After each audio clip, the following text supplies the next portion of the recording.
wabarakatuh. Selamat pagi semuanya. Pagi. Sehat ya? Alhamdulillah. Mungkin Bapak absen dulu ya. Lihat siapa yang tidak ada. Mau memulai materi, kita akan mencoba untuk bernyanyi ya supaya kalian lebih semangat ya. Lebih semangat ya.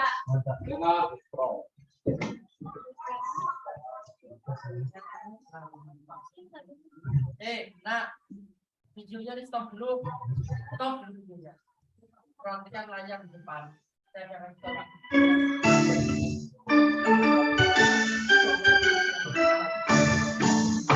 Dari Sabang sampai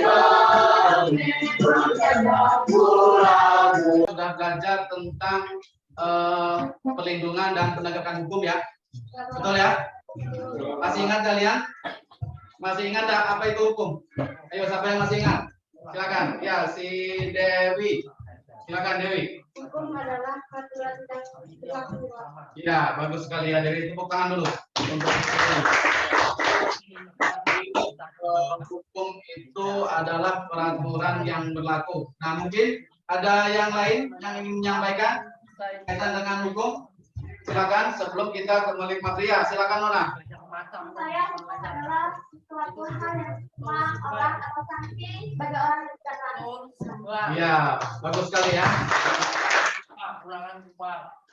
Adalah sesuatu yang dapat menimbulkan sanksi ya, menimbulkan sanksi bagi orang yang melanggarnya. Ya, bagus sekali ya. Jadi ternyata kalian sudah memahami atau sudah ingat terkait dengan materi yang pernah kita bahas. Kemudian hari ini kita lanjutkan dengan dinamika perlindungan dan penegakan hukum. Semuanya ini namanya orang itu ya. Nah, jadi ini materi yang akan kita pelajari pada hari ini yaitu dinamika pelanggaran hukum ya, kemudian macam-macam sanksi atas pelanggaran hukum, yang ketiga kemudian partisipasi dalam perlindungan dan penegakan hukum. Nah, mungkin sebelum kita masuk ke materi, mungkin di antara kalian ada yang tahu apa itu dinamika hukum? Ayo, siapa yang tahu? Dinamika hukum. Ayo, silakan. Yang mana? Dinamika hukum adalah coba Puspita. Ayo menurut Puspita, apa itu dinamika hukum? Pak, jangan rapi ya. Caranya gimana? Dinamika hukum.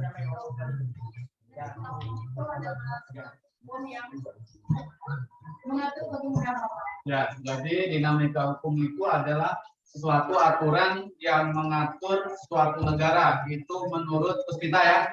Ya, bagus sekali ya Puspita. Masih ada yang lain yang bisa menyampaikan terkait dengan dinamika hukum? Ayo. Saya tanya sekarang. Ada yang tahu? Ya, Lamberta, gantian ya, Lamberta.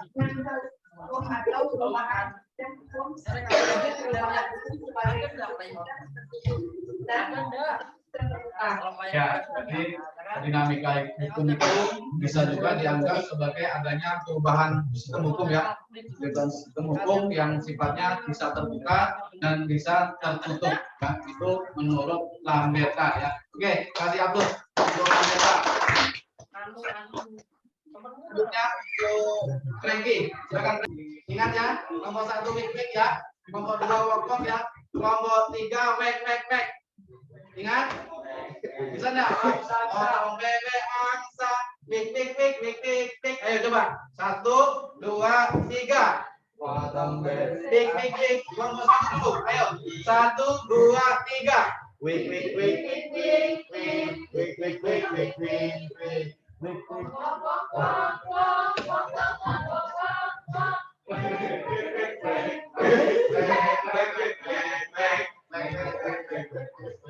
Ya, ulang lagi, ayo.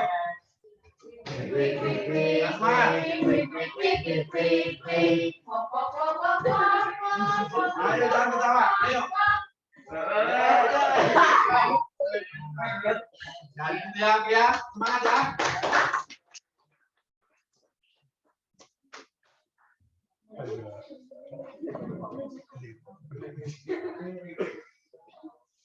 Baik ya, jadi mungkin materi yang Bapak sampaikan cukup ya, mungkin kita lanjutkan sesuai dengan apa yang Bapak sampaikan. Bapak sesi yang berikutnya itu adalah sesi diskusi sesuai dengan kelompoknya masing-masing. Jadi sudah Bapak bagi ada kelompok 1, kelompok 3 dan kelompok 2. Nah, jadi mungkin Bapak akan membagikan lembar kerja kalian ya. Lembar kerja kalian. Kita bergabungan. Apa? Ya, silakan. Ya, silakan yang ini bergabung di sebelah sini. Ini gabung tangan ya di kelompok 2. 2 orang, yang sana 2 orang di kelompok 3, dan sana 2 orang di kelompok 1. Ya.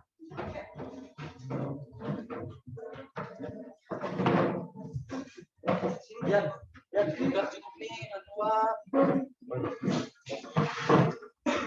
Pak, kita juga Pak. Ya, silakan. Ini kelompoknya. Sudah sesuai dengan kelompoknya masing-masing. Ya.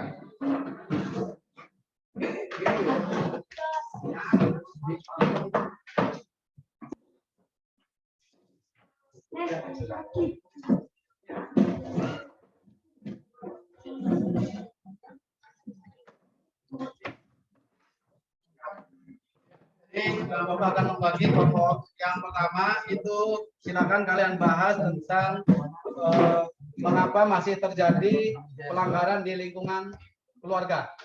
Ya silakan. Ya itu sudah ada acaranya di situ sudah Bapak bagikan.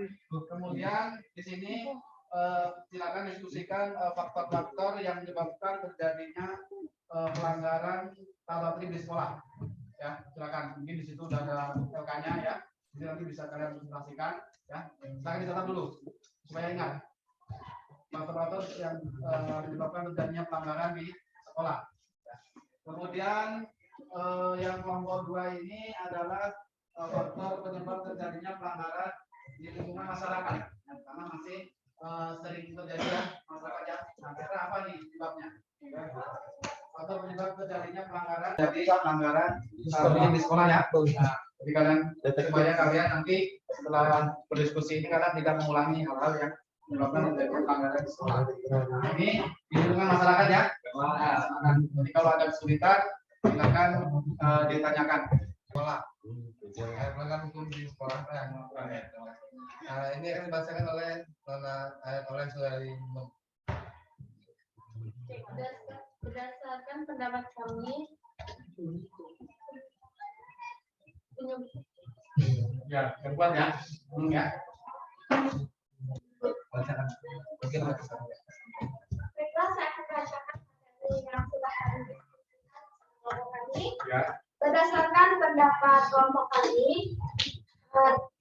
dapat diartikan bahwa faktor yang mempengaruhi pelanggaran siswa terhadap tata tertib di sekolah adalah faktor kondisi fisik, kesehatan, emosional, mental, kecerdasan, lingkungan keluarga, lingkungan masyarakat, lingkungan sekolah, ekonomi, dan pergaulan. Kita kembalikan kepada teman-teman. Ya silakan bagi teman-teman semua yang bertanya tentang sekolah, saya silakan. Ya silakan mungkin dari kelompok lain baik kelompok 1 maupun kelompok 2 ada yang ingin menanggapi atau ada yang ingin bertanya berkaitan dengan hasil diskusi dari kelompok 3. Ayo dari kelompok 1. Ya, silakan. Saudara bisa diulangi lagi kembali? Ya, tolong disimak ya. Ya, Pak. Baiklah, saya akan mengulangi kembali. Ya. Faktor penyebab terjadinya pelanggaran di sekolah yaitu yang pertama adalah kondisi fisik, kesehatan, emosional, mental, kecerdasan, lingkungan keluarga, lingkungan masyarakat, ekonomi, dan pergaulan. Ya, mungkin itu hasil diskusi dari kelompok 3. Mungkin silakan, Franky, ada yang ditanyakan? Saya meminta contoh satu dari semua yang telah Nona sampaikan. Contoh-contohnya satu persatu. Maksudnya gimana? Kan contohnya banyak apa ada? Iya, sebutkan semua satu-satu. Satu-satu.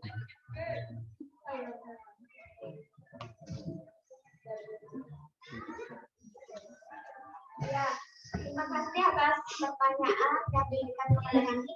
Saya akan menjawab tentang lingkungan keluarga. Mungkin di rumah atau di keluarga mereka mengalami banyak masalah.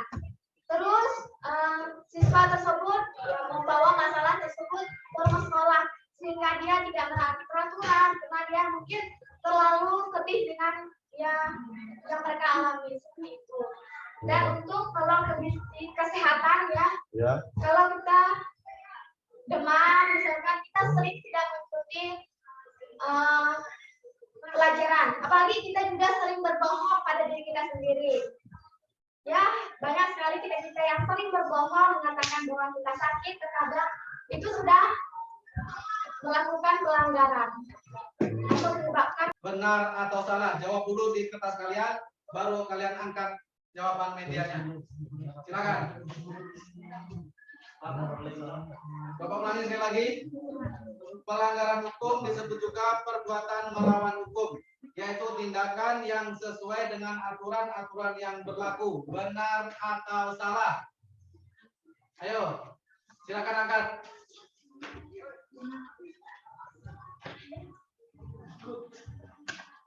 Benar, Pak. Benar, Pak. Benar, Pak. Oke ya, berarti silakan ulang kembali. Oke, jadi ternyata kalian kurang teliti dengan soalnya. Ya, jadi itu ya. Tapi kan udah jawab di tuntas ya. Oke, kita melihat di surat kalian. Oke, nomor 2. Pelanggaran materi ini kalian tidak akan mengulangi kembali. Ya, baik ya. Jadi materi kita sudah selesai. Kemudian untuk menyimpulkan hasil kegiatan pada hari ini atau merefleksikan kegiatan pada hari ini, Bapak minta kalian untuk membuat suatu catatan berkaitan dengan apa yang telah Bapak lakukan pada hari ini. Ya, baik mungkin cara Bapak menyampaikan, kemudian ya media yang Bapak gunakan, kemudian cara mengajar Bapak, ya apakah menyenangkan atau tidak menyenangkan, apakah kurang jelas atau cukup jelas. Ya, itu silakan kalian bikin catatan di kertas kecil yang nantinya akan kalian kumpulkan ya. Tidak perlu ditulis nama ya. Itu nanti serahkan ke Bapak. Nah, mungkin pertemuan kita cukupkan ya pada hari ini. Sebelum kita akhiri pertemuan kita pada hari ini, alangkah baiknya kita tutup dengan doa. Saya persilakan untuk memimpin doa Sofia.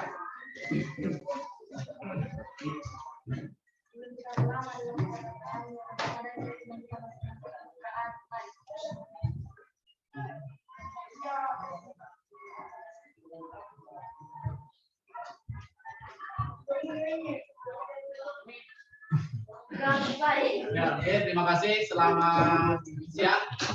Silakan istirahat ya. Siapa?